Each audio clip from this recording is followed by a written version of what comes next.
Welcome to Porcelain Peak, a strange and scary podcast dissecting all things horror and sci-fi. Here are your hosts, or what's left of them, Tone, John, and Anthony. Enjoy the trivia while you can.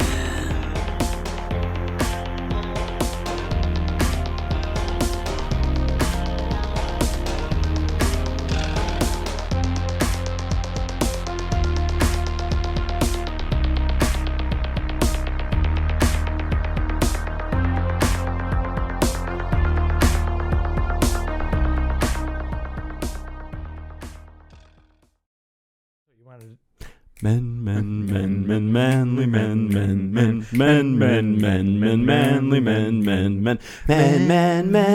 manly men.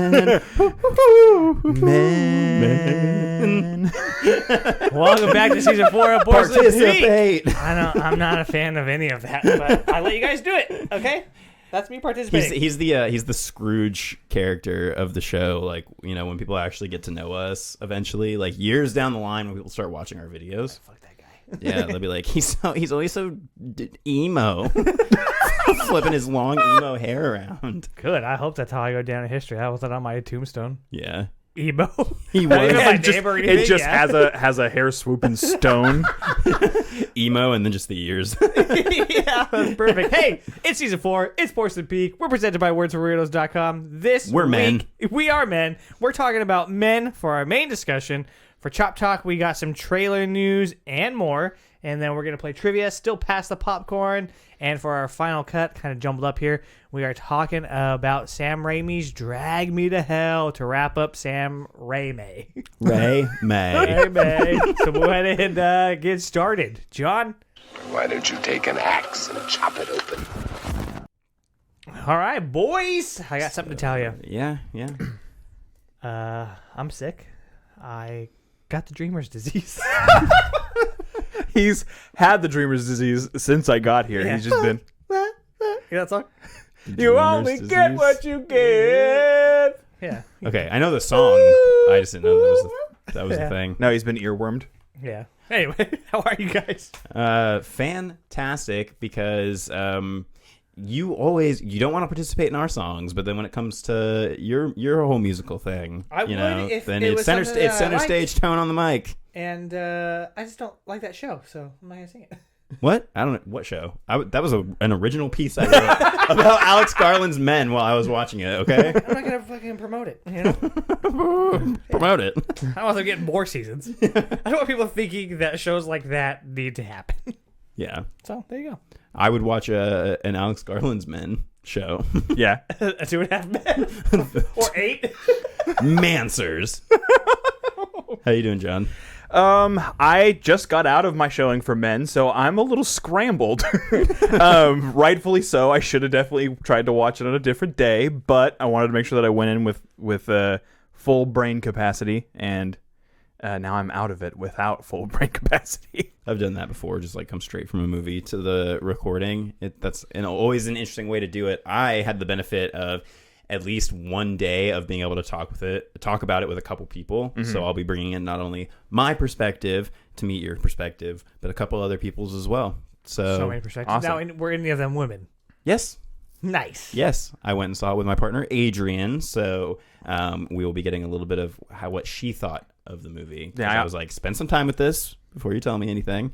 She was like, okay, good. Thank God. I'm going to need to really just think about this for a little Aaron bit. said the same thing. She's like, ask me tomorrow. Yeah, Yeah. I went with Porcelain producer Ashley the intern, and she also had some thoughts. So we'll have some additional inputs as well. I do think that when we get to it, I think that there'll be our regular let's break down the movie and talk about the things we liked, the things we didn't like. But I think that we'll also probably have to jump in and try to break down some of the symbolism, the symbology of all of it. You know? Yeah. But in the meantime, let's get to the part where we all pull out our phones and stare at the screen. We got some umbrella news. news. They're making them you fun for reversed this? now. Have you seen that? I have seen it. Yes. What's reversed? The umbrella. So where it's like outward, and then you go like this, and it opens this way. It's supposed to be more sturdy construction. I don't know. I was just making a joke. I think it's just a new year and they need a new umbrella to sell. But yeah, it hasn't had a redesign in umbrella, a while. yeah, the umbrella's been the same since the Penguin invented it. But anyway, the Umbrella Academy, a trailer dropped for season 3. Did anybody watch it? Sure didn't.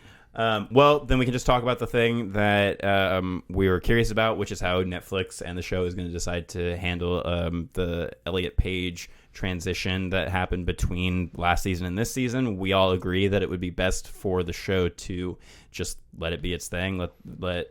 Because they already said that Vanya is now Victor, correct? Yes. So, I mean, they already, at the end of last season, spoilers, did some like multiverse or universe hopping of some sort. Because we're going to have the Sparrow Academy, which we've seen some of the cast come out for that, and it looks pretty great. Yeah, so having not seen the trailer, that was the main thing I was curious about, so I'll probably watch it when I get home just because I want to see if in the trailer they do address that, and then I could be like, cool, you did the right thing, or, ooh, yeah, that's awkward. Yeah, I mean, it's hard because Netflix is, like I said, they're already holding a big fat L because they continue to just let Dave Chappelle use their platform as a way to shit on trans people, which is not great. I think that whatever they do, I hope that it's what he agreed with and what's comfortable with. So even if they don't do what we're saying, where they don't address it, I hope that Elliot was comfortable with the decision that they made. And at least was given input. Yeah, for sure. Exactly. Yeah. So speaking whatever of happens. Gerard Way, though, this is a little bit of tangentially horror-related news, but My Chemical Romance is back. They dropped a song. They dropped a song called pretty great. The Foundations of Decay. Is Yeah. that what it is? They break up? They've been split for a while. Yeah, I've been... But they pop up every couple of years to do like a special show, and at that point it's like, are you really broken up? But I this is keep their getting first time releasing music. I keep getting force-fed videos of like Frank Iero, like apparently like talking shit on Gerard, over the years and stuff. Oh, really? But like, Is that someone from the band? yeah, Frank Iero was their lead guitar player. But he like would like talk about things about how like, oh, they're never getting back together, all while like it's definitely Sounds like a happening little bit behind of, the scenes. Gerard Way is really successful outside of the band, and so I'm going to say some shit about him because I'm jealous. But I don't really know. I don't know. Sounds like some toxic chemical romance going on. Either way, they all got back together and they made a pretty dope song. I'm excited to see what they do. It sounds more like old, maybe even pre 3 Cheers. Yeah, when they were doing My like the Vampire shit? the emo vampire shit. Yeah. So little bits of news that I have. John, I talked about this briefly before the show, but Chris Stuckman's horror movie Shelby Oaks is going to include They Live star Keith David, which is funny because I was just talking about Keith David the other day about how disappointed people going to see Firestarter and getting David Keith instead of Keith David would be. Yeah, and I assume that Keith David is the actor that he was saying would be like the stretch goal actor they were trying to get for the film. Yeah. Outside of that, Deadline has reported that the cast includes Camille Sullivan from the movie Hunter x Hunter, which I remember watching, sort of. Brendan Sexton III from Don't Breathe 2, Michael Beach from If Beale Street Could Talk, Robin Bartlett from Shutter Island, Keith David from The Thing, and Charlie Talbert from The Big Short, and Emily Bennett from My Phone Cut Off the Rest of the article. So, Now, I It's a haven't pretty great seen movie. that. Is that a sequel to One Missed Call?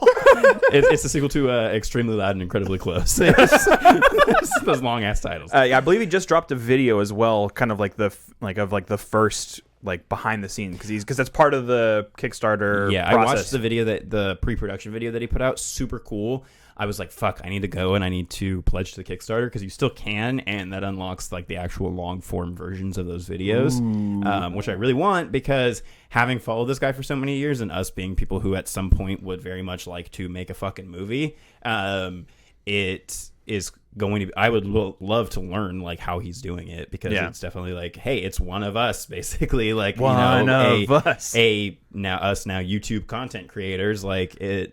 Yeah, so if you don't know who Chris Stuckman is, that's what he started doing. He was on YouTube and he was doing movie reviews. You can get from his bedroom Stuckmanized back in the day, and then I mean, I've been watching him for at least like 10 years at this point, so it's very cool to see him graduate into actual filmmaking Not that YouTube isn't super cool and everything, but the other little bit of news I had is kind of just in relation to what we're talking about for the main discussion, which is that Men obviously debuted, made about $3 million, which is it's an A24 movie that it's either you're going to make that or you're going to do what Everything Everywhere is doing, which they officially eclipsed the highest grossing box office in theaters for A24. So it is the number one A24. And I would say that's probably almost exclusively. Well, I mean, the marketing campaign has been huge, but also word of mouth. I think it's people seeing the movie and saying you have to fucking see this. It's the best thing that's come out this year. I just rewatched it for my second watch, and holy shit, does every part of that movie hold up? And you notice so much more on the second watch. And I showed it to my sister, and she was.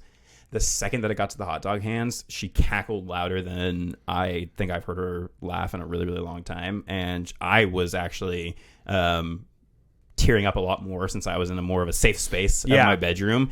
There were parts that just had me like, okay, I'm going to fucking bawl. But Men is now at the number 5 spot at the domestic box office under Sam Raimi's Doctor Strange 2, Downton Abbey, The Bad Guys, Sonic the Hedgehog.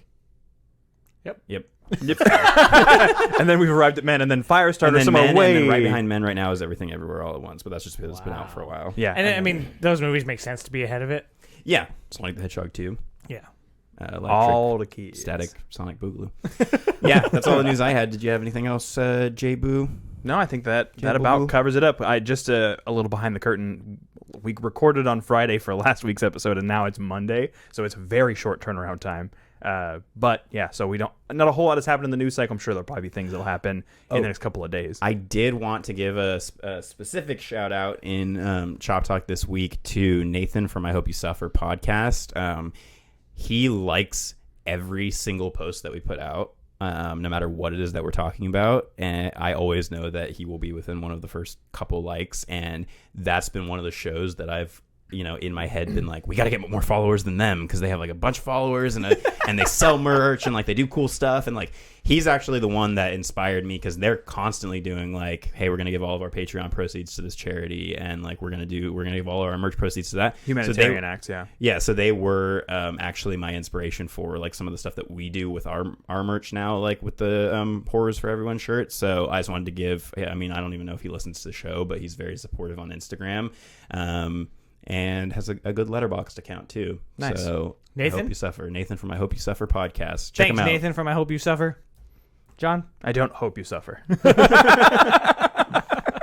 All right, that'll wrap it up for Chop Talk. Let's get started with that trivia. That Christmas house of wax, the fog, piranha. It's one of those, right? Right? John. Riddle me this, fuck boy. Now, if you did catch the other one on the other end, it's just going to be me saying Just it. a fucking fuckboy sandwich. Yeah. Huh? Do your thing. Sing them. Belt them. That was your intro. Sick. Fuck boy. Fuck boy. Damn. Your trivia tune this week is Trivia. Oh,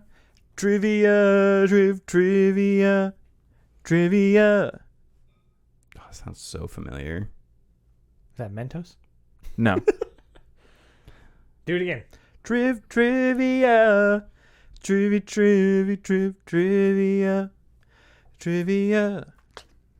Is that It's Raining Men? It is. It's Raining Men. Hallelujah. Nice. I was like, is that Man in the Mirror? That's pretty good. I was hoping you were going to do Highway to Hell, but like, I'm going to drag you to hell. Anyway, we are playing Pass the Popcorn, the all genres edition. We got a chance for 5 points per card. If I read the year and the genre and someone guesses, then that's 5 points. Any clue after that is 1 less point. If you see me scratching my nose throughout this entire episode, it's because it's hella itchy, not because I just did a bunch of cocaine. John's going to read to Anthony. Anthony will read to me, and I'll read to John. And we're going to get started with a 1997 drama. 97 drama. Go ahead and give me the quote, please. Okay, your quote is a tagline, and the tagline is, everyone has one special thing. You know what it is? No, I was just like, what if it's the thing? Everyone has one special thing. Nice. That's not the quote that's not the obvious quote, so it's a tough one. Give me the cast. The cast is Mark Wahlberg and Heather Graham. Of Wahlburgers fame? Yeah, so that's going to be Boogie Nights. That is correct for 4 points. Yeah, See my name up in lights. 3 points. 3 points, yeah. 3 points. It says Dirk Diggler. Dick Diggler. And then you have a 1978 musical. Definitely give me that quote. Look at me. I'm Sandra Dee. Lousy with virginity. Hairspray? Oh. It's Grease. I've never seen Grease. Whoa, that's crazy. And if you don't sing it like the song, I would have absolutely no clue. Sorry about that. No. That's what you're supposed to do. So totally fine. Tone, you have a 2002 science fiction film. Okay, I'll go ahead and take a quote, please. Your quote is, what kind of machine bends a stalk of corn without breaking it? Signs? It is Signs. Nice job. All right, at the end of round 1, I got 4, John's got 3, and Anthony's got 0. Gentleman Zero. Anyone's game. We've seen it turn around. Mm-hmm. John, you got a 1991 drama. All the dramas, man. Give me the quote, please. Okay. Back and to the left. Back and to the left. It's just a jump to the left. Isn't there like a Drop Dead Gorgeous song that's like that or something? And then a step to the right. Possibly. Yeah. There's a Frank Infurter song that's like that. Give me the cast, please. Okay, the cast is the director, which is Oliver Stone, and then Kevin Costner. Is that quote like the driver talking to him? I don't know. Oliver Stone and Kevin Costner. You're like, did Oliver Stone make a baseball movie? That's what I mean. That was what I was thinking for a second. Did I heard- Oliver Stone do Bull Durham? So, well, I know that it's not Dances with Wolves because Dances with Wolves came out in 1990, which is the reason why Goodfellas didn't win the Academy Award. And that movie was your sexual awakening.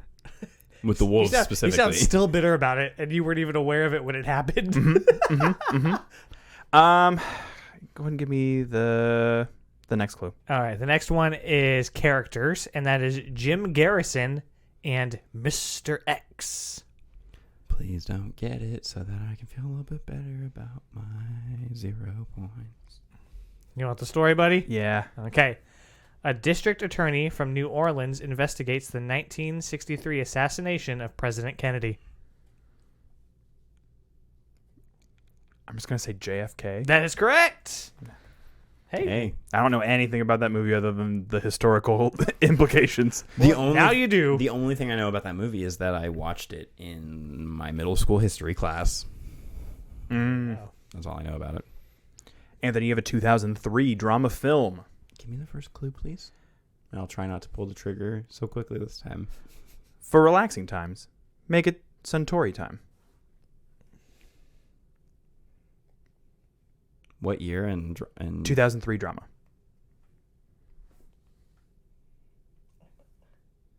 Give me the next clue, please. Oh. The cast is Bill Murray and Scarlett Johansson. Lost in Translation? It is indeed Lost in Translation. Only reason I would have known that based on the quote is because he does it's a whiskey ad. And the only reason I know about that is because Ludwig, a content creator that I watch pretty frequently, specifically had a story that he told about drinking Suntory at like a sushi restaurant because of this movie. Wow. Nice. I thought you said like Centauri, like Alpha Centauri, and I was thinking of space. All right. Tone, you have a 2004 drama film. Ooh, fuck. All right, I'll take a quote, please. The quote is, "Why didn't you write me? Why? It wasn't over for me. I waited for you for 7 years." In Azkaban.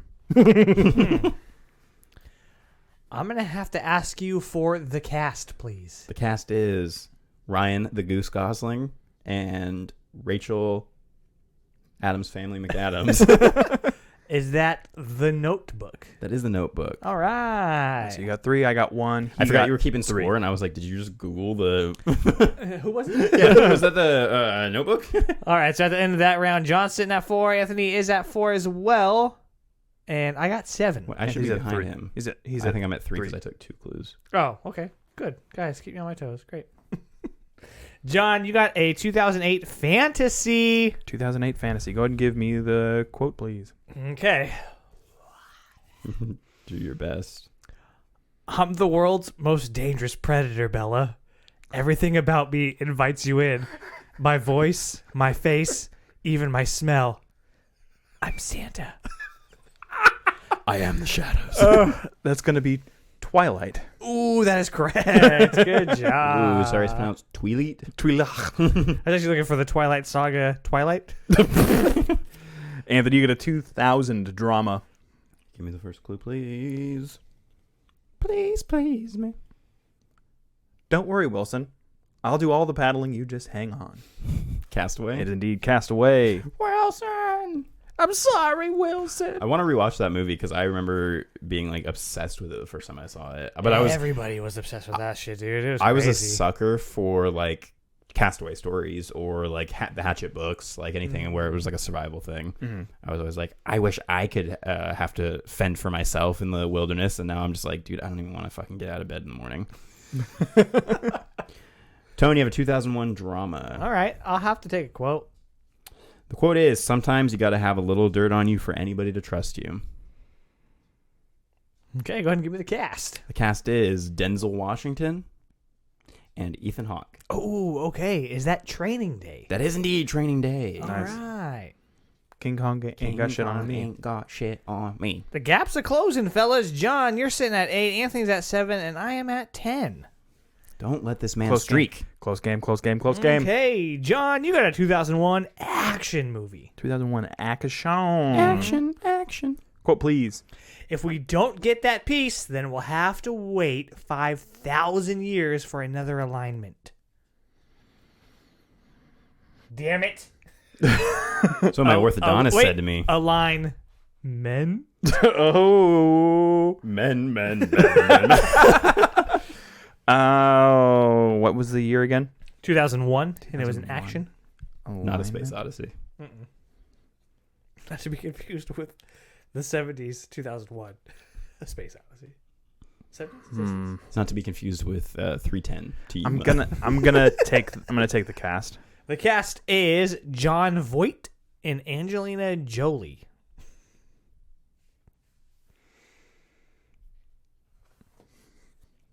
Old Jolly Jolie. Is it Tomb Raider? That is correct. Yeah. Nice job. What do you get, 3?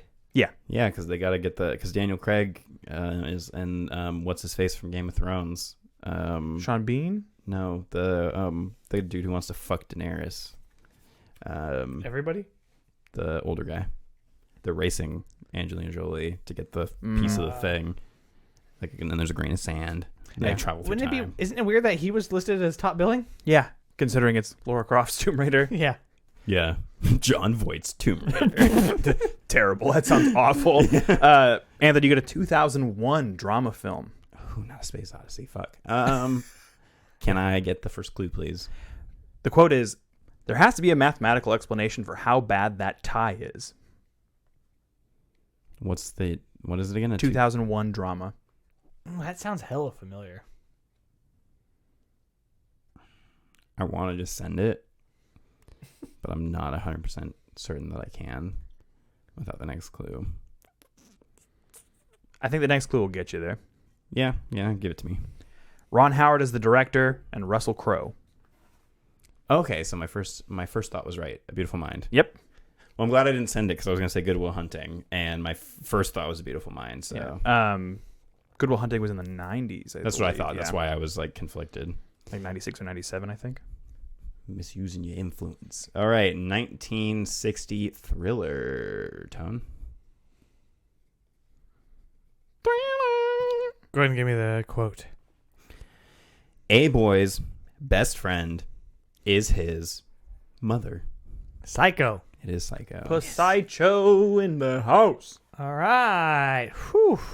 You know, you could have done a little bit better. You could have guessed that at 1960 Thriller, I think. I was thinking that, but Then you get boomed by Peeping Tom. I just wasn't sure, you know. And all his movies, for me, they're all just that same year. Yeah.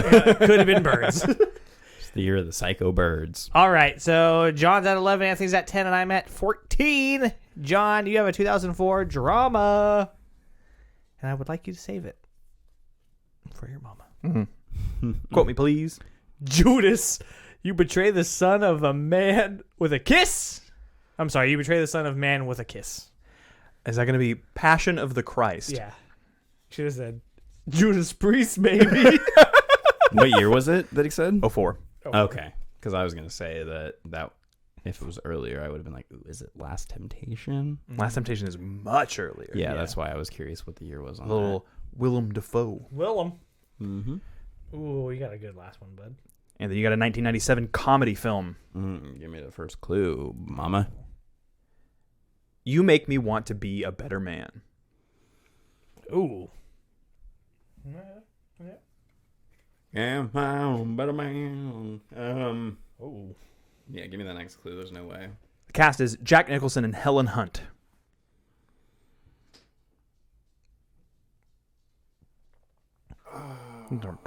He's stretching it out, looking at the ceiling, trying to find an answer somewhere. For those who are listening to the audio. Yeah, my soul's escaping. It's being sucked. Fuck. I think I've seen this movie like years and years ago, but I cannot remember what the fuck it's called. It's possible, and I highly doubt the next clue will give it to you. Unless it's X. X gonna get you. Yeah.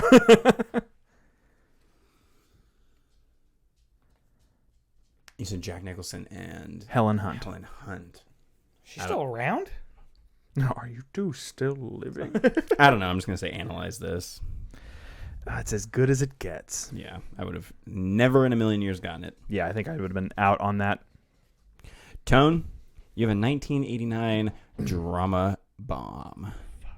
Drama bomb? Is that what it is? No, it's just a drama. Oh. Yeah, go ahead and give me a quote. Your quote is, Miss Truvy, I promise that my personal tragedy will not interfere with my ability to do good hair. It should be do well hair.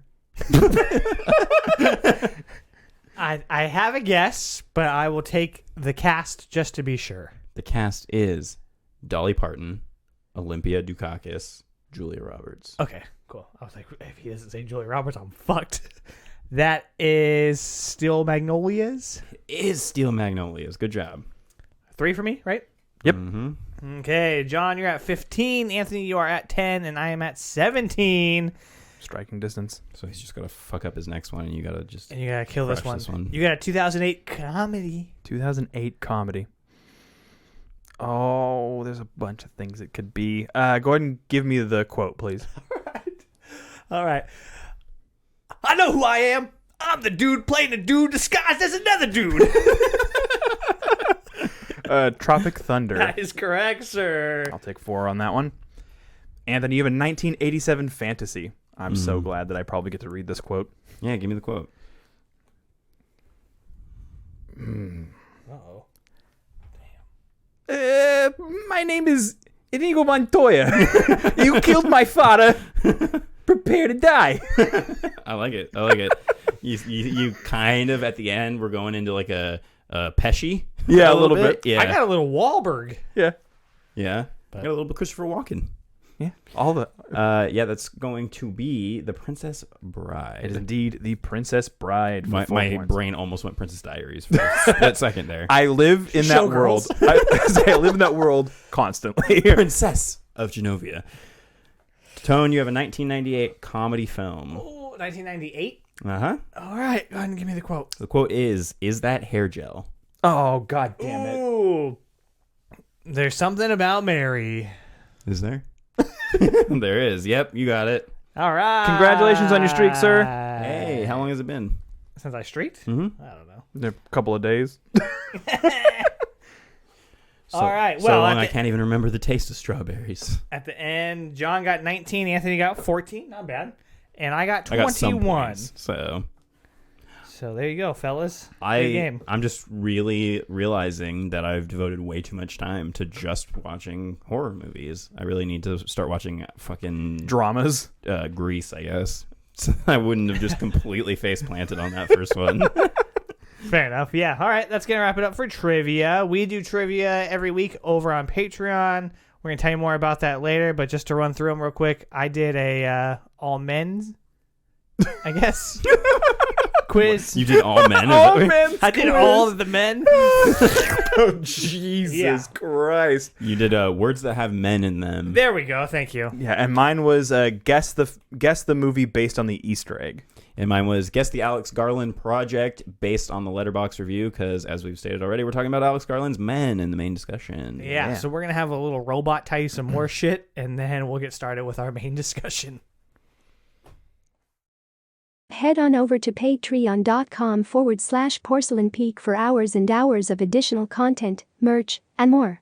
For $5 a month you get access to our weekly trivia bonus episodes, where we write each other new quizzes for every episode. For $10 you get access to our monthly /Terpiece theater commentary tracks, where we crack wise over the top of movies for your enjoyment, alongside a monthly print designed by Anthony Silva.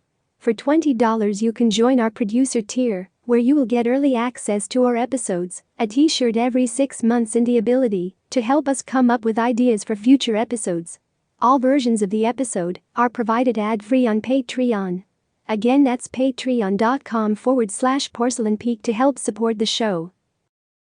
Head on over to porcelainpeakshop.com and purchase some merch to help support the show, or purchase our Horror is for Everyone shirt to support new causes every month. This month we are donating all proceeds from this shirt to ACLU, because we believe in a person's right to the autonomy of their own fucking body. Share a picture with your merch on Instagram, Twitter, or Facebook and we will give you a shout out on a future episode. Again, that's porcelainpeakshop.com to help support the show and look fly as hell in the process. Thanks to everyone for watching. Now back to Tone, John, and Anthony. Hey, you want to see something really scary? Should I have my arm up here, or should I put it down here? Oh, nope. I thought I was on airplane mode. How did you get through? Who was it? The FBI. Stop talking about men. Hey, is someone next to you talking about men too much? Is you or someone you know talking about men? Welcome back to the episode. For our main discussion, we are talking about Alex Garland's Men. There is no way to talk about this movie without spoiling everything about this movie. So this is your warning. And like a gypsy losing her house, I beg of you to watch this movie before listening to our discussion. Yes. On top of that, I would also say that there will be a content warning here as well. Some of the themes that will be discussed about this film are a little rough. Yeah, that's fair. Yeah, so if you've dealt with, if you ever talked to a man before, yeah, I mean, if you've dealt with any kind of trauma or sexual assault or anything like that, prepare yourself if you were going to listen to the discussion or watch the film. It gets pretty rough. Yeah, and we'll get into discussions on how people have been receiving this movie, but do we want to briefly kind of try to talk about what this movie is about? Yeah, let's do a little background first, just real quick. So obviously it's written and directed by Alex Garland. Produced by A24. Whose work we have covered in the past, both A24 and Alex Garland. Yes. It stars Jessie Buckley as Harper. She is the Jessie Buckley main character in this. Rory Kinnear on IMDb, it has him listed as Jeffrey. But he and a few other little parts. A few others. Yeah. I'm not sure how to pronounce it. I think maybe it's Papa Asidu. Sure. He plays James, which is Harper's husband. Uh-huh. And then Gail Rankin as Riley. And that's pretty much it, right? Yeah, I would say that's basically who you need to know. This cast list is actually really tiny. There's only like 3 other people. Well, I mean, it's definitely on purpose. I mean, there's not much other than the 2 main actors. Right. It was a quarantine movie, and so I think that's why they kept it tight. Oh, that makes sense. That makes sense that it basically takes place in one location. Yeah. Feels very quarantine. But so we've covered Devs. We covered the show that he did on FX. We did that here on the show. Did we cover, or did you guys cover Annihilation when it came out? We did talk about Annihilation when it came out. Are we doing the show when Annihilation came out? Yeah.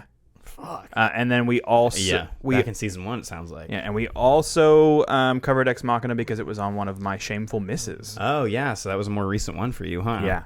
Interesting. So But you've been a very outspoken, diehard Garland fan for rock hard even. Yeah, since before you saw Ex Machina. So that's why I think it shocked us that was on your list. Was yeah, because you were such a big fan of his from things like 28 Days Later. And I mean, 28 Days Later is one of my favorite movies of all time. Full stop. So I think that. Not only is that movie well put together, and obviously it has all of that, the Danny Boyle flair, but it just has fantastic writing and it has fantastic a song pacing by Granddaddy in it, who are from Modesto. AM 180 in the grocery store. Yeah. So okay, break down the movie as basic as possible. It's about a woman whose husband dies. We are not 100% sure how or the circumstances surrounding that. So she goes to a country home to kind of reset and figure out what she's going to do and kind of recharge emotionally, I guess. And then while there, she gets stalked by men. Yeah. And then it has a really weird ending. And it's also that's the movie. It also intersplices more about the backstory of what happened to her husband throughout the story, similar to how like Tarantino would display it kind of all in like a weird jumbled order. So it's one of those things where you slowly, as the audience member, get a little more information about what's happening as the movie progresses, but in a weird and backwards way. So because not a ton happens in this movie, and I guess at this point is a safe point to say we're going to go into spoilers because, well, I mean, first, do we want to say for the people who can't stick around for spoilers, is this outside of what, if you have trauma regarding things that you were talking about, John, is this a movie that you would recommend people go out and spend their money on to see in theaters? Very briefly, and then we can go into spoilers and we can go into why and how and blah, blah, blah. You feel that way? It's tough. I would not recommend this movie to everyone. I think that there are going to be people who will go, like a general audience will go into this will go into this film and leave not knowing what the fuck they just watched. Well, like if you're into horror and sci-fi, if you're into our house of movies, if you are in our demo and go in expecting weird art house film, yes, you will gain some enjoyment from this there, and you will gain a lot from just the ability to add tension and the fucking crazy imagery. I think that all of those things land well with this film, and I think that you will leave having taken something from your experience. Yeah, I also would recommend seeing it in theaters. I thought it was great. If you haven't already, I would say go see it now because it deserves the money, and if you're a fan of A24, it feels like an old school A24 film. Yeah, where it's a lot of tension building and slower paced, and then a big punch at the end. Something more like It Comes at Night sort of thing. Yes. I would pretty much just piggyback exactly on what you said. I wouldn't recommend this to everyone, but if you're in our excuse me while I tie my shoe. I don't want you to trip. Yeah. Oh, dude, I'm always tripping. If you like this kind of A24 weird art house shit, then totally check it out. If you're into movies where you have to go like on Reddit forums afterward and figure out piece by piece what the movie was about, even though the movie feels like it was like a half hour long by the time you finish it, then go see it. Yeah. But we want to talk a little bit about what actually happens in the movie beyond what we already said, because there's really not that much. She moves to the house. Mm-hmm. Yeah, she gets stalked. Some kind of supernatural things begin to happen. Well, she meets Jeffrey, the like caretaker of the home or whatever, who lives down the lane, played by Rory Kinnear. Fantastic. Yeah, and was such a great part. And as the movie progresses, you see that every man in this little town that she's in is also played by Rory Kinnear. Yeah. Whether that is him actually just playing this character with a different haircut, different sets of teeth, different makeup and outfits, or if he is horribly CG pasted onto a teenage boy's face. The one visual complaint I have is that it's just the child. Yeah, I told that was him the worst part for me because you hadn't seen it yet, so we were talking about it in a private chat. It's our nude exchanging chat. It's, we'll invite you eventually. It was a dick, and then what did you think about that CGI? Yeah. What did you think about men after the dick pic? Yeah. But yeah, that was the one thing where I was like, when the CG came back on that, they should have cut the character completely. If I had seen that, I would have been like, there's no fucking way that goes into my movie, especially with how non-CG heavy the rest of the movie is. To have that be so in your face, literally in his face in your face, it's not good. But yeah, The image of him with the mask was super creepy though, so I was just like, put that back on. It almost made me think maybe they did that specifically just in case the CG wasn't great, so that they could have him putting the mask on. Should I put the But postcard out? oh yeah, that's the postcard you were talking about, where you had no clue what movie this was for when you got it. There you go. I don't know if you could see It's that. for men. For men. Yeah, just for men. And no one can tell. Yeah, so as she is kind of trying to, as Jessie Buckley's character is kind of trying to come to terms with whether she should feel responsible for the death of her husband, we start to learn more about what kind of person her husband was. As soon as we started to learn how he was, I was like, fuck this dude. I despise people like this who want to, like she says in the movie, threaten things like suicide based on whether you want to be in a relationship with them or not. It's textbook gaslighting. Yeah, and that's what this whole movie is kind of based on, is like the toxic behaviors that men exhibit in relationships or in public. You get things where a character calls her a bitch in public, and then she later brushes it off like, oh, I'm from London. I have kids calling me names all the time, which is not okay. Yeah. And it's each of these different Rory Kinnear characters is kind of like a different way that someone may have violated her throughout her life, whether that's like a religious figure who is like, you know, too sexually advancing or like too prying. Also, he victim blames. And that's pretty much like every character in this blames her for everything that they are feeling or is happening to them. And so obviously that is a parallel to what a lot of people experience in relationships with men. Outside of Jeffrey. Yeah, well, no, for the most part, he's like a decent dude until the very end. I don't know about that. I almost feel like he's also kind of putting on a front throughout the movie. I feel like all of the Rory Kinnears, they all represent a different type of like toxic masculinity. To me, he seems like he's like the overly nice, like the white knight. Yeah, like where he's like, it's like, oh, you're a damsel in distress. I'm gonna come rescue you. Now I expect things, and that's what I think happens when he starts driving the car.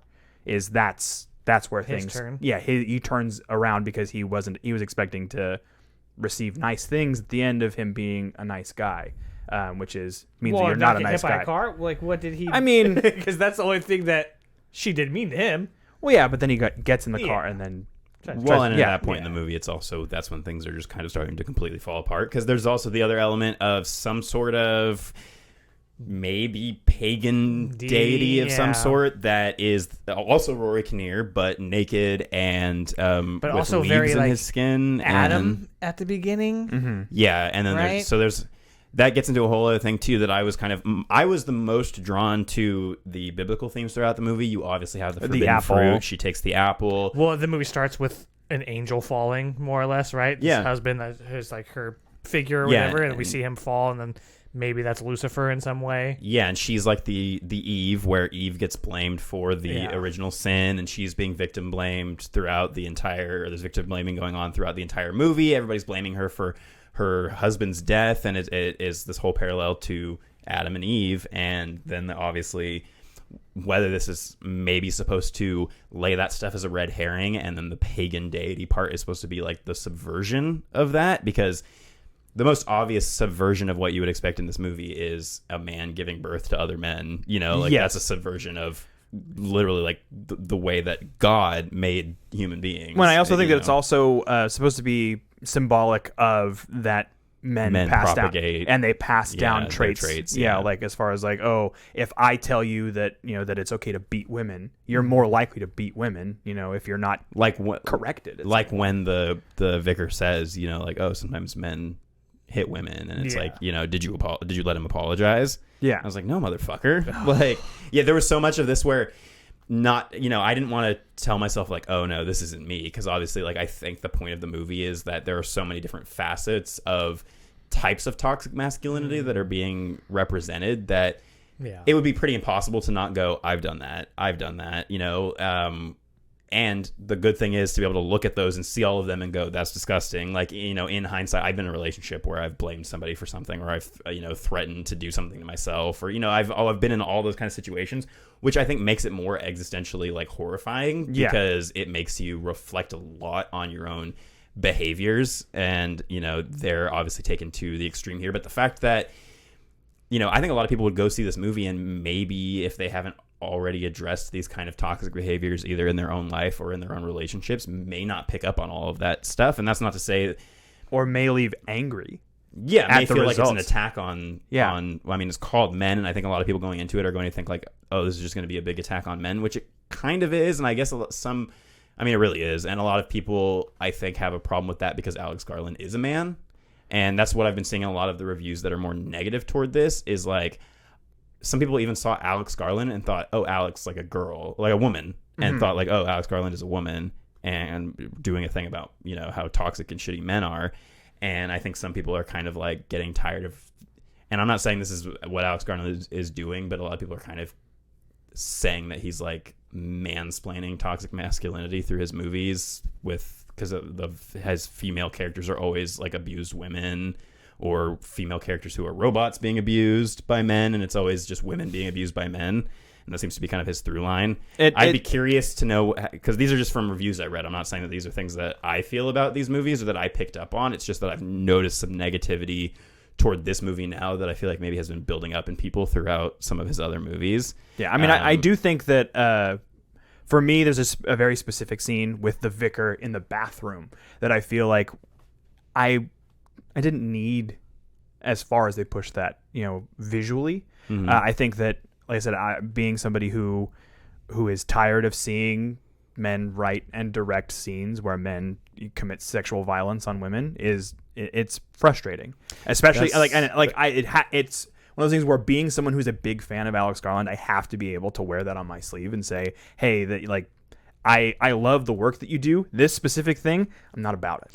I would say that something that is starting to kind of wear on me in general, maybe not explicitly with Alex Garland's movies, but a lot of movies that we're seeing these days, and I know that women being abused in horror has always kind of been a thing, but it does feel like the woman going through an abusive relationship, like Invisible Man being an example of something that does a very similar thing, Midsommar. I'm kind of getting exhausted watching it. Not saying that it's not something that needs to be talked about. It's just that seeing people being abused in ways like this that aren't so far removed from reality can be a little bit emotionally taxing when you're seeing so many of these really heavy movies that are all about like how shitty it is to be sexually, verbally, physically abused. And I'm like, yes, these are all things that need to be tackled, but even outside of the horror genre, there's so many of those movies being made, and I'm like, yes, amazing, like don't stop, that's great.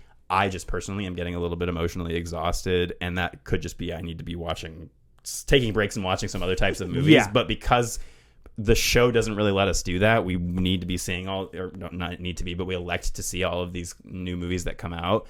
I just feel like it's a trend that's starting to kind of wear thin on me, and I want to see more horror that is, I guess, a more of a return to the more like fanciful psychological stuff. Maybe I'm getting a little bit exhausted of the realism. Yeah, like the A20, not A24 in general, but just like, I like something like Everything Everywhere All at Once being kind of a change of pace of like, yes, there's deeper themes to that, but really at the end of the day, it's a movie that's about being kind and about things being fun, and it's not so heavy. Yeah. And that was nice for an A24 movie. Yeah. I mean, they are starting to kind of emotionally wear on me a little bit. More about that bathroom scene. I think the problem for me with it, obviously, like it's heavy, but then for her to stop him, she has to pick up her metal penis and then become the penetrator. Yeah, and it's like, so she's got to get a dick. Yeah, to beat the man. Like she can't beat him in like a feminine. I don't know. We talked a lot about that when we were in art school. Yeah, where there was always like they have to become a penetrator, and it's like then it's just the man is still the like dominant figure. Yeah, and I think that based on both of the things that you're saying here, and I agree with them wholeheartedly. I think that the problem for me when it comes to specifically what you're talking about with there being this hyper realistic depiction of all these different types of violence is that the majority of the time it's written, directed, produced by men. And that if I'm more likely to go into one of these stories and be more appreciative of it and sit my white ass down and listen if it's being presented by a woman, because they're going to have more knowledge of what it's really like to be in these terrifying scenarios. And I applaud people for trying to, show a mirror to society and be like, hey, like these things actually happen. But there are just some things that do cross a line for me. Yeah, I just think at some point it does start to feel a little bit like you're lampshading if you are Alex Garland making a movie like this and you're kind of saying like, hey, and I'm not saying that he's not allowed to make a movie like this. I'm just saying that like I can see where people would have a problem with it because it is very much something that I feel like the true message at the end of the day should be coming from a female's perspective, not from a man's. Would it be the same thing if like a white dude made Get Out? Yes. Yeah, 100. absolutely. Worse even. Yeah, that's. But you know what I mean? That sounds Like, absolutely fucking ridiculous now that you say it. Yeah. Yeah. But isn't that kind of what we're talking about? Like, Yeah. should you be speaking on this? Yeah, and I'm just saying, like, hey, if a white man made Get Out and it came out and it was super successful and that told the message and everything, I think that movie, yes, would have been really dug by a lot of people, but I don't think that it would have unanimously been as loved if it wasn't like this feels like it's coming from the perspective of somebody who's been through this kind of racism or this kind of like It feels like profiteering. Like you're profiteering off of the strife of another group, which is kind of shitty. Like it's. I mean, I think that in this situation, I don't think that Alex Garland's going to walk away from this, with a fucking truckload of money. I think that they'll probably break even if they get to that point. Which makes me think like, okay, well, if he knew that he wasn't going to be walking away with a truckload of money, is this a movie that he felt like he passionately had to make? And if so, what's the reasoning? So I'll have to read some articles because I know he's come out with some things about how like this was a backup idea after a scrapped idea or a slightly different idea that he had. So I'll have to look at more into that before I can really make more of a determination on like what his intentions were with the movie. But I think that's partially those feelings along with kind of the execution of the movie, where I do feel like he is almost trying to bite off more than he is able to chew in the hour and 50 minutes that the movie is. An hour and 40. It's short. Yeah. And it feels short too. And so it almost feels like some of those threads weren't followed to their, because really then you get to the third act and it's just a horrifying, horrific series of events that are just kind of like, and here's the main point. Boom, all this toxic shit. It begets more toxicity and more toxicity. And I think that like there's stuff with the pagan deity and there's stuff with the different faces that could have been or the same faces on different people. Stuff that could have been explored a little bit more, and it almost feels like the movie needs to rush from point A to point B to point C to really just kind of be like, to almost keep it like ambiguous. And so I just came out of it with a little bit conflicting feelings in that like I enjoyed the horror stuff, the scene when he's got the knife in his arm and he slowly pulls it all the way through, and then the fact that he goes through the rest of the movie with and literally every carrot version and does the thing where he like grabs her. like, Yeah, and when he grabs her like around the neck with this split open hand, that kind of stuff is phenomenal if you're a horror fan. I even turned to Adrian and was like, that was fucking awesome.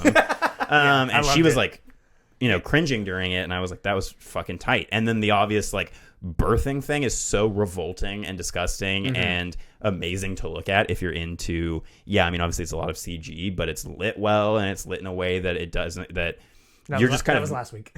It's kind of notice that I haven't said that anything slapped this week. So so it's amazing imagery, and I think the whole movie looks fantastic. Oh, the scene after he drives away with the car and she's just standing in the road and there's just all the stars behind her. Oh yeah. Beautiful. Kind of V-shaped. Fantastic. Very yonic. Yeah, lots of phallic and yonic imagery in this. I thought the score was super dope when she creates it. Yeah. That scene, loved it. Every A24 movie has that. Yeah. Every A24 movie has to have a part in the trailer where somebody or whatever it is. Yeah. They the tension I thought throughout the whole thing is it plays like a so good. like a like, home invasion oh my haunted God. house movie where you're like not 100% sure what's happening, and that keeps the tension going, and even up until like the very end of the movie you really have no fucking clue what's going on. So I thought the tension was great, and that's why I'm so conflicted on it, is because there was so much to love about it. But I think that when you really start to dig down into the intention behind it and the message and how well it was executed, there's a lot more here that is worth unpacking. But just because there's a lot worth unpacking doesn't mean that it was all executed in a way that I feel like landed it higher than the score that I'll give it when we rate it. But something else that I noticed in terms of symbolism is the apples falling from the tree made me think the apple doesn't fall far from the tree, which is a saying you hear a lot about fathers and sons. I have another one as well, the dandelion. When he blows it at her, when he puts a seed in her face. Yeah. So it's the comparison between doing something like that and doing the scene that they do in the bathroom. I prefer the first one. I think that symbolism is enough to like to show like oh, this is an unwanted invader kind of thing, without explicitly showing like pre-rape.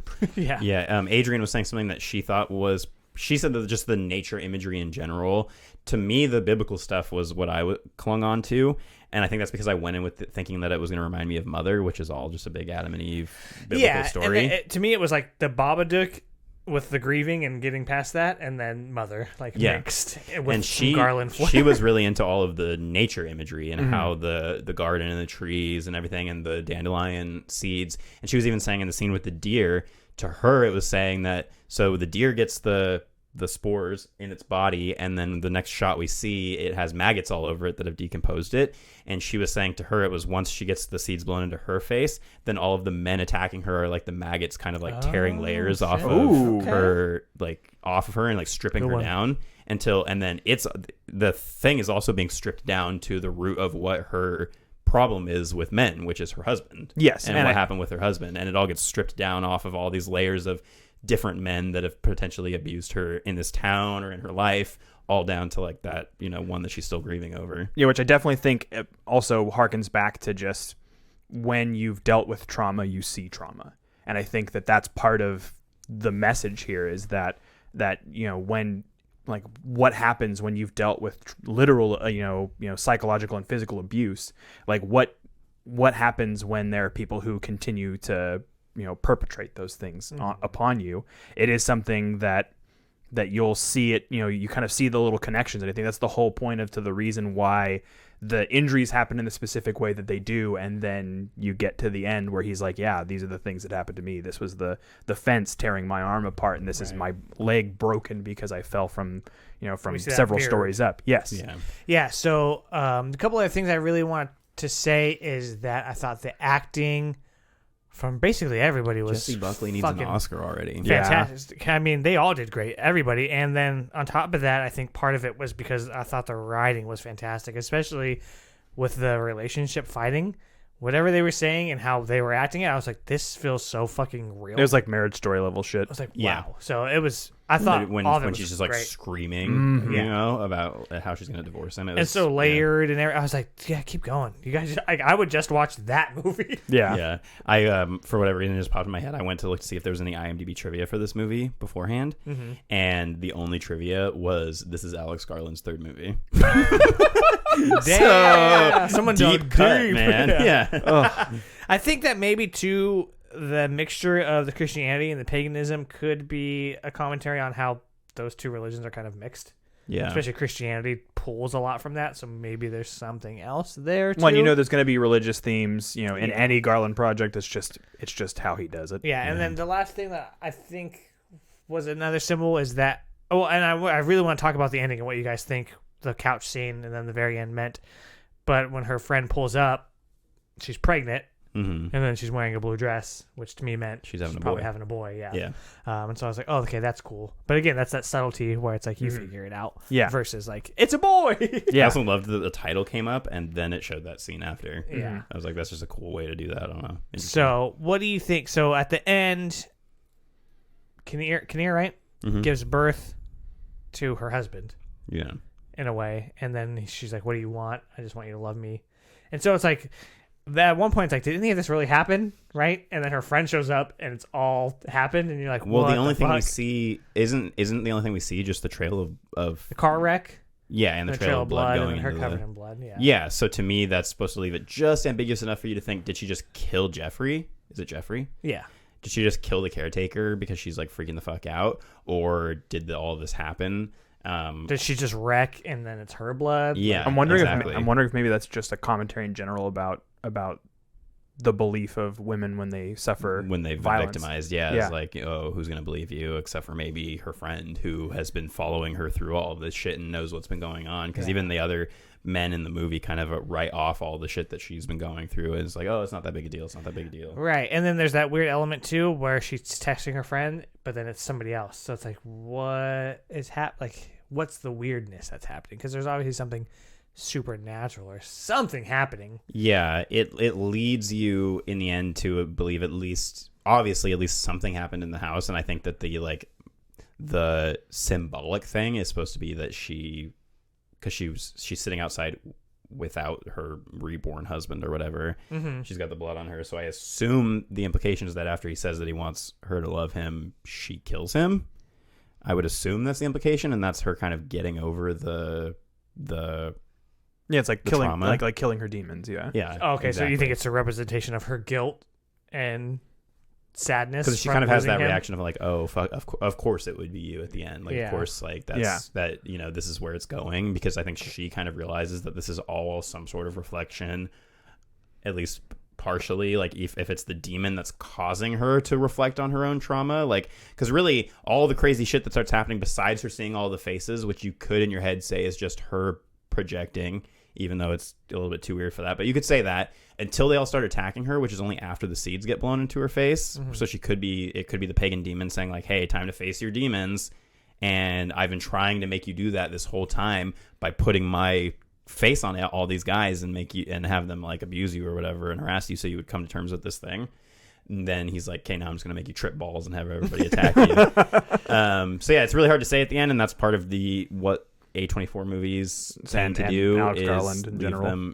leave things just ambiguous enough for it to be a little bit frustrating, but like not in a way that makes you think like, well, that fucking sucked. Like, but I mean, I didn't hear anybody in my theater, but there were only like 3 other people behind us. But I've seen on Letterboxd, I think Brooke from Podcast on Elm Street gave this like 1.5 stars and said that the third act was like a fucking joke and really did not like the movie at all. And then someone like Steven, who I talked to extensively this morning, and some of the things that I've said about, he has a really, really strong grasp on theology. And so he's the one who picked out a lot of the stuff that helped me kind of piece together what I brought to the table today.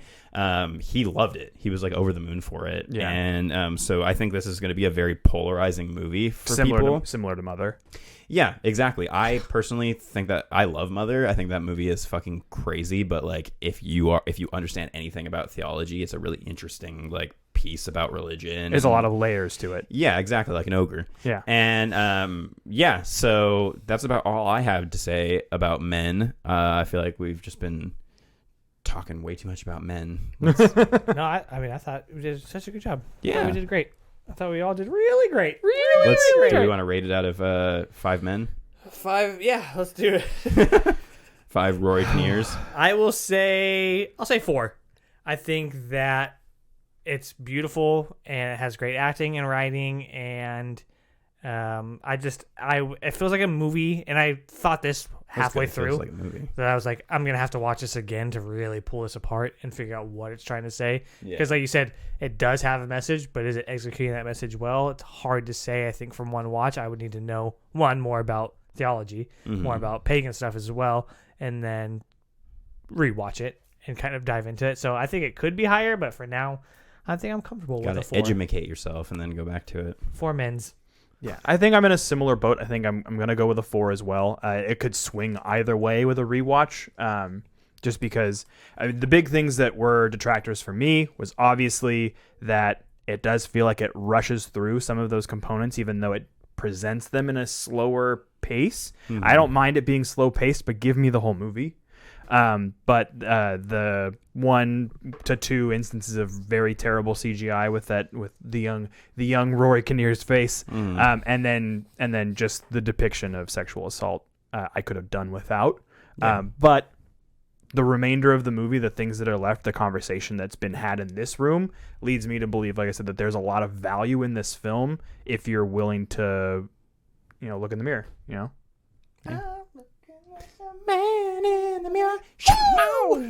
I'm a little bit lower on it, but I think that's just because my feelings are a lot more mixed on it, so I'm gonna give it a 3. I went from a 3 to a 2.5 because the more I thought about it last night and those problems started bubbling up that I talked about, I started getting kind of negative on it. And then once you and I talked a little bit about it last night and you were talking about how there was so much to unpack, I was like, no, okay, I'm going to leave it at a 3 for now. And then once we talk about it together, I'll be able to because I told you I was having trouble with my score. So it's firmly landing at a 3 right now. But like most A24 movies and most Alex Garland movies, once I rewatch it, I'm sure that is either going to swing way to one side or way to the other side. And I hope that it's in the 4-star direction. So as soon as this is on streaming, I'm definitely gonna check it out again and see how I feel about it. All right, and if you got opinions about the movie Men, not in general, then we want to hear about them, so shoot those over to us on Instagram. But other than that, we're going to go ahead and get started with our final cut. What do you know? I asked for final cut, and I got it! Well, I'm sad to say it, but Sam Raimi month is coming to Sam a... Raimi. It's coming to a close. But, Yeah, on a high note, yeah, and we had an absolute blasty blast. we did have a blasty blast. So this week we are talking about Drag Me to Hell. I think last week we talked about, maybe not, but he started producing a lot. So as far as his career goes, this was kind of his last Evil Dead-ish movie. Yeah. And the best thing since Evil Dead is, as far as horror goes, I would say.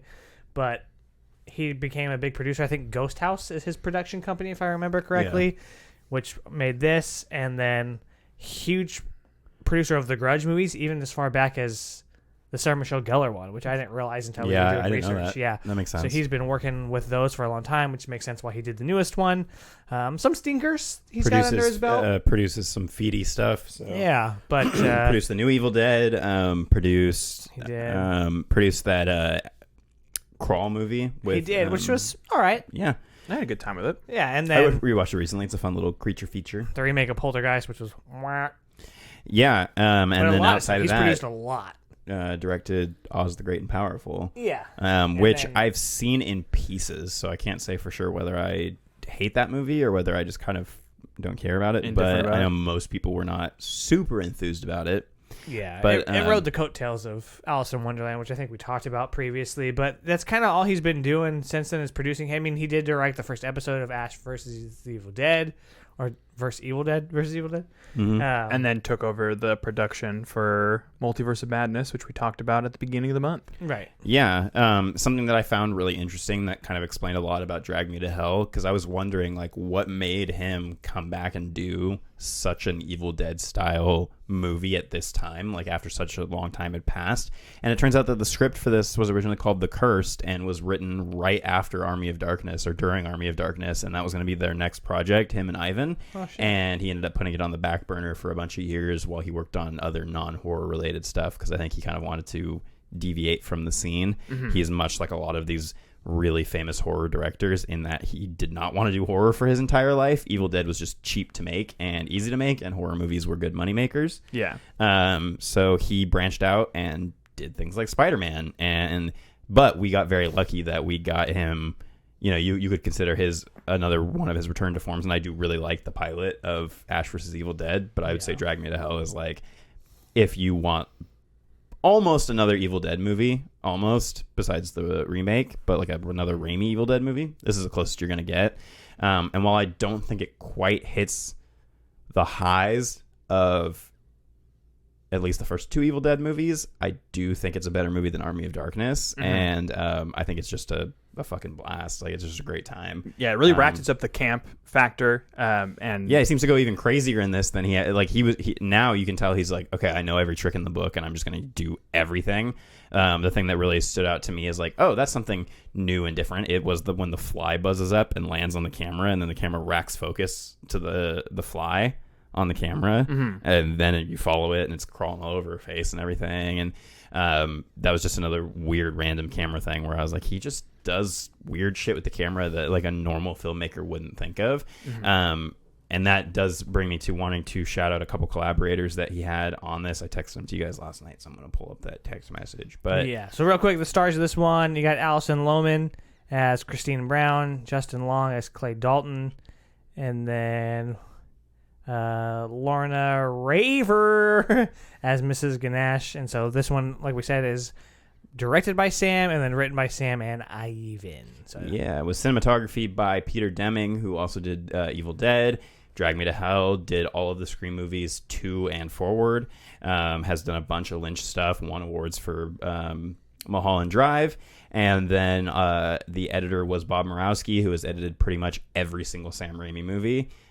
So a lot of those Raimi-isms that we think of, I think a lot of that can also be attributed to the people he decides to collaborate with frequently. he's like, here, I have this weird idea. Can you do it? They're like, well, let's fucking strap a camera to a fucking piece of wood and see if we can figure it the fuck out. Yeah, and then another collaborator, somebody that we talked about last week, who took over the music on Spider-Man 2 and did the music for Spider-Man 3, is Christopher Young. Also does the music for Drag Me to Hell, which I think is fantastic. I know I recommended on, it might have been the live stream commentary, or maybe it was on a previous episode, but to watch this movie with surround sound or with AirPods in, which I did. I had my AirPods in, and just the sound design of this movie, and like, you know, Raimi loves most of the time him doing the voices of like demons flying around and whispering and things like flies buzzing in your head and buzzing in your stomach, and you know, all of that crazy stuff with sound, where it's like that's almost another set of characters along with the actual physical demons, which there really aren't many of in this movie. It's a lot of just curtains being blown and shadows. I think to continue along that train of thought, Nicotero and Berger did the special effects for this, and it shows, and it looks great. And I was like, fuck yeah. And so if you know, them collaborating is going to be a good time. I would say that the one thing we're missing from this movie is a Bruce Campbell cameo, and that is because he was busy with Burn Notice, so he had to turn down a role in this. But I recognized his voice. You only see the back of his head, but when her doctor comes over and he's standing in the hallway, it's Ted Raimi. And that's what I thought. Okay. Yeah, and I recognize his voice immediately, but you never see his face. And people in the IMDb trivia were like, "Oh, that's probably also a reference to the fact that his brother Ivan is actually a doctor in real life." Yeah, totally. And then the classic makes an appearance. Oh, the car. Yeah. I was waiting. It was funny. I was waiting for it, and I was laughing at the fact that the Mrs. Ganesh's address was like 15999 and a half. Is on there. There's like a little half at the end. Really? That's the license plate on the car. Yeah, he also uses it as the address, and then if you flip it upside down, it says like is 666 pickup dude, sticks. I was gonna say that, and I was like, that sounds so fucking stupid. These guys are gonna laugh me out of the room. What so is 666? Like, is evil? Yeah, I guess, right? or like is the devil? That's so funny. Yeah, I had that thought today, and I was like, they're gonna think I'm so fucking stupid. And when I was doing the prep for my quiz, like 6 of the lists that I looked at all had like every single Sam Raimi movie has Sam Raimi's car in it, you know? Yeah.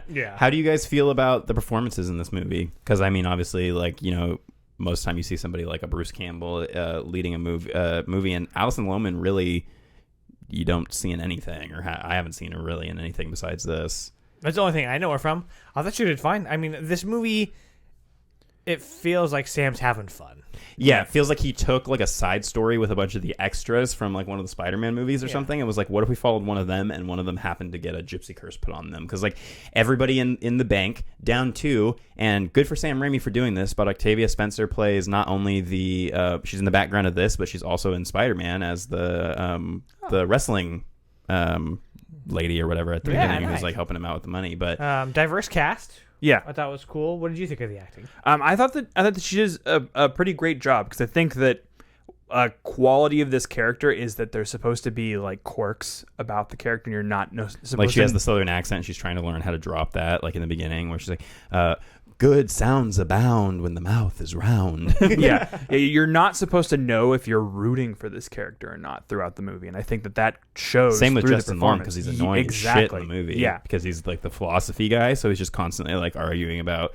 But yeah, it's just like, even down to the characters, like the seer or whatever is such a goofball character. Like nobody is really a serious character. You have the hilarious and just so hateable guy that she's competing with in the office, which is like, get your filthy pig knuckle off my desk. There things that I don't love as much about the movie is some of the CGI. Some of it goes a little bit too far, and a lot of the scenes are just like too over the top, to the point where because it'll be all of the Raimi-isms that you expect, plus like a fountain of CG green goop coming out of her mouth, like onto Alison Lohman's face, and then they'll cut to the next scene and she's completely dry and has no stains on her or anything. And I was like, at least in Evil Dead you did up Ash so that you could tell that he had been fucked up by all this stuff, but in this it's like, but I think the idea there is like maybe she's imagining this whole thing and it's all in her head, because you do get what I think is a terrifying opening sequence to the movie, which is the little boy who's been cursed to be dragged to hell, and he is like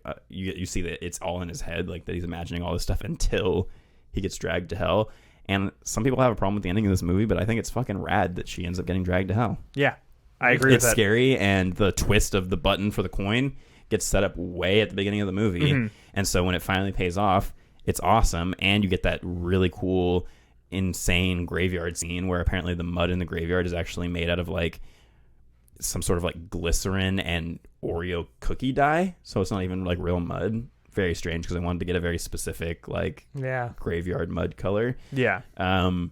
But yeah, I think that if you are like us and you have been, maybe on a Raimi binge, or you are just now experiencing how fucking awesome the Evil Dead movies are and you want more of that, then this is a great time. I've seen people who just absolutely hate this movie. And I remember the first time I saw it, I thought it was a complete goof troop. Like, yeah, but at the time I didn't respect that and I didn't understand it. I was just like, I thought this was going to be scary, and this is stupid. It has instead, jump scares. It's like it's scary in parts, but really it's like it's more like gross and over the top and campy. Yeah, It has jump scares, and I liked them. Like when you see the handkerchief blowing and then it disappears and then it pops up. It's like, okay, that feels good. That doesn't feel like a cat jumping on a piano or whatever. You do just get a lot of like split-second demon faces jumping in at the screen, like rah, and then going away.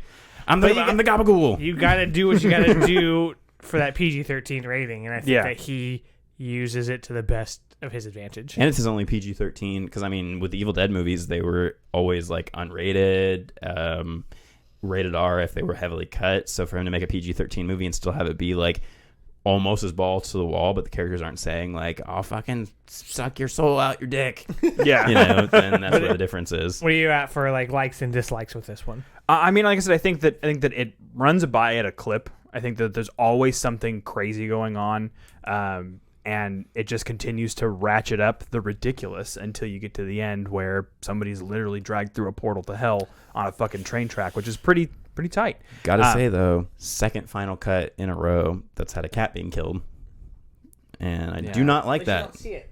Yeah, but you hear it go. I know. And I was like, don't do this in your movies. I'm like, why they invented that, does the dog die website. I'm like, dogs die in movies doesn't faze me. Cats die in movies because I'm a cat person. Makes sense. I'll tear up, and I'm just like, don't fucking do this to me, drag me to hell. Speaking of animals dying, you know that in Cannibal Holocaust that the animal abuse is real in that movie? Yeah, yes. That's why there's 4 disclaimers before the movie. I haven't seen it, but I was Shudder. watching that found footage documentary. Yeah, and they mentioned it, and I was like, that's fucked up. Yeah, and Joe Bob does a huge speech about it where he goes like, "Hey, I understand if you want to skip this episode, like," and they have even a disclaimer at the beginning that's like, "Hey, you're still part of the mutant fam if you want to skip this one, but we understand that because the animal cruelty is real and because some of the stuff in here is very, very fucked up, we totally understand if you want to skip this episode." And even Joe Bob is like naming the stuff in the drive-in totals, and he's like, "This movie is really messed up." He's like, "I'm sorry, but this is probably going to be our last episode because we're going to get canceled after this." Any dislikes for Drag Me to Hell to reel it back in? I don't know. I mean, like I said, I think that it does lean into the PG-13 very hard, because you can't have buckets of blood. They use buckets of goop instead. And you get a pretty big blood scene though. That was gnarly with her nose. Yeah. Oh yeah. Yeah. Very obvious how. And the boss is just like, "Did I get any in my mouth? Did I get any in my mouth?" Yeah, I would much prefer it to be rated R and go that route. I understand why it didn't, but R is more my sensibilities. I like people being unchained to the tethers of pirate films of shit movie ratings. Yeah. But like I said, I don't think that deters from the fact that it's probably one of the better PG-13 horror films. Yeah, I mean, if we made like a top 5, I think it would be in the top 5. Yeah. Of PG-13 horror movies. But you would probably put 1408 on there, I'm sure. Oh, yeah. My friend Nick was just telling me about that because I was trying to have this conversation with him too. Like, what are other good PG-13 horror movies? And he said that one. So isn't The Ring PG-13? No way. I think it's rated R. That's gotta be. Anyway. All right. R Anything for else Ring. that we want to say? I mean, I think that Ray May was great. I loved it. If there's another director that you want us to kind of dive deep into, I'm sure there's some Carpenter stuff we haven't seen. I was just about to say that stuff like that. I've been listening to Carpenter's Lost themes recently, like on my drives, and one, it makes me speed because they're so they get me so like jazz, and then 2, it made me think like, okay, we definitely got to cover more Carpenter, like Yeah. long form, like devote a month to it or something. But yeah, Absolutely. I'm going to jump in really quick and say that it is indeed a PG-13 film. Well, there you go. But yeah, I mean, that's up there too. well then, good for them for getting away with everything they did in that movie. Yeah. Yeah. All right. That's going to wrap it up for our discussion on Drag Me to Hell and Sam Raimi. Thanks, Sammy. Let me just pull up what we are doing next week. Next week is the beginning of camp. And this year, as we've mentioned, we are doing Creature Camp. Arr, spiders, flies. Yeah, this was basically an excuse for us to get John to watch Arachnophobia. And it's on the list. Tell him the agenda for Creature Camp. The whole thing? Run through it, unless you want me to do it. All right, no, we can do it. So next week, we're going to watch the 58 Fly and the 86 Fly. In addition, we are starting Breaking the Binge. By the time you're hearing this, it'll be already out. Stranger Things will be out, and so will Obi-Wan. The first episode of Kenobi. So although Obi-Wan's only released once a week, Stranger Things, we are only watching one episode. So no spoilers, please, for us. After that, then we're going to watch Invasion of the Body Snatchers from 56 and Crimes of the Future, the new Cronenberg. Ooh. Hopefully Then we can get a for hold of 2 weeks, we are splitting up the Jurassic Park franchise. So we're doing Jurassic Park 1, 2, and 3, and then Jurassic World 1, 2, and 3. Yeah. Pretty much. After that, we are talking about The Thing from Another World versus The Thing from 82 versus The Thing from 2011. And then we're going to do Gojira versus Cloverfield. I'm excited about that one. Yeah. All the while continuing with Stranger Things and Obi-Wan. Then, just for John, we are watching Tarantula and Arachnophobia. 2 spider movies. Hell yeah. Boo. Hey, you just said Spider-Man. I guess he's more man than spider. Huh? Yeah. Beast from 2000 Fathoms and The Host. And then we're going to wrap it Bong up Joon-ho. with It Came from Outer Space and Nope. And we might be off a week, so one of these might get moved. Yeah, so that's the tentative agenda. But yeah, things come up. There may be a movie where we're like, oh, fuck, we got to cover that. Love and Thunder. Love and Thunder's coming out, so we'll squeeze that in someplace. You know, I'm always looking to squeeze Chris Hemsworth in somewhere. Yeah, but we're going to get some real shitty camp shirts. So if you want one, they're going to be real crummy, but let us know. Yeah, they'll probably feel gross too. But yeah, I'm going to piss on them before we send them out. Well, I was going to say what we should do is we should wear them for every episode of camp, let them get like progressively torn up and fucked up and all that stuff, and then we can we'll like do an auction. We'll auction them off at the end, like you know how people like auction off their bathwater or whatever. Yeah. It's like here's Their our farts. fucked up sweaty. You can feel the sweat of every trivia match from Creature Camp in this shirt. I hope nobody buys them. Speaking of shirts, before we leave, just a quick reminder, I am wearing our, speaking of Ray May, our new Evil Dead Necronomicon shirt. So please hop over to our new URL, porcelainpeakshop.com, if you want to pick up a shirt. Still, until the end of May, all of the proceeds for horror is for everyone. T-shirts are going to ACLU.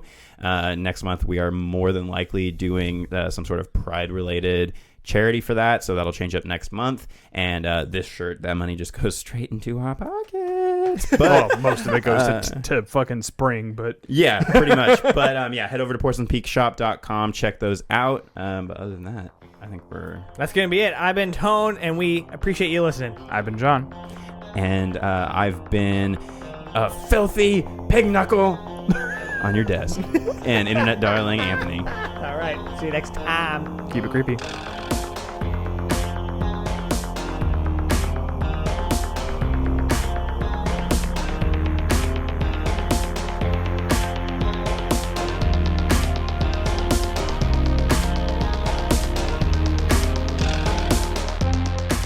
For exclusive episodes, early access, merch, and to support the show, head over to patreon.com/Porcelain Peak.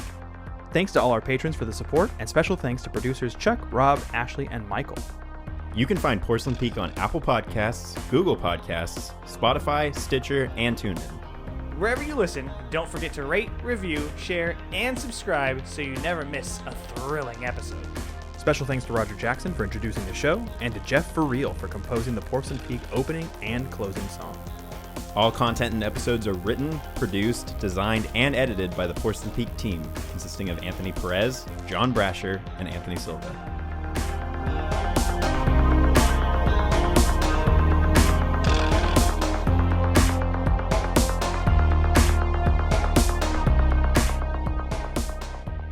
This has been here words for weirdos, production.